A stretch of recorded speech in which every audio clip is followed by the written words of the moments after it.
రకాల ఫోటోలను ఇంట్లో పెడితే అంటే పూజ గదిలో పెడితే ఐశ్వర్యమంతా కూడా హరించుకుపోతుంది, చేతిలోని ధనమంతా కూడా పోతుంది, మనశ్శాంతి కరువవుతుంది, ఇంట్లో గొడవలు జరుగుతాయి, ఒకరి దగ్గర చెయ్యి చాచి అడుక్కునే స్టేజ్కి వెళ్తారు, ఆరోగ్యం దెబ్బతింటుంది అని శాస్త్రాల్లో ఉంది.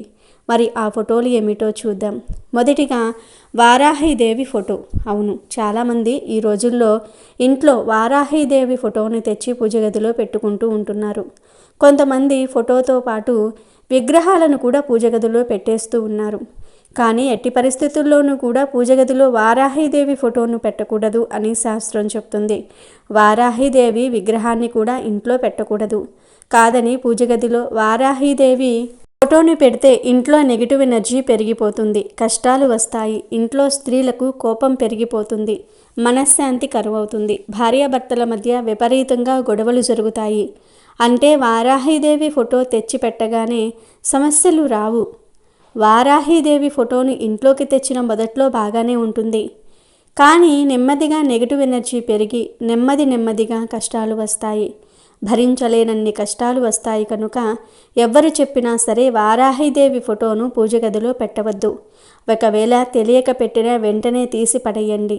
అంటే తీసేసి ఎక్కడైనా దేవాలయ ప్రాంగణంలో వదిలివేయండి, లేదా పారే నీటిలో వదిలివేయండి. వారాహీదేవి ఫోటోను మాత్రం పూజ గదిలో ఉంచకండి. ఇక రెండవ ఫోటో ఏమిటి అంటే దుర్గాదేవి ఫోటో. దుర్గాదేవి ఫోటో ఇంట్లో ఉన్నా కూడా నెగిటివ్ ఎనర్జీ ఇంట్లోకి ప్రవేశిస్తుంది, గొడవలు వస్తాయి, ఐశ్వర్యమంతా కూడా హరించుకుపోతుంది.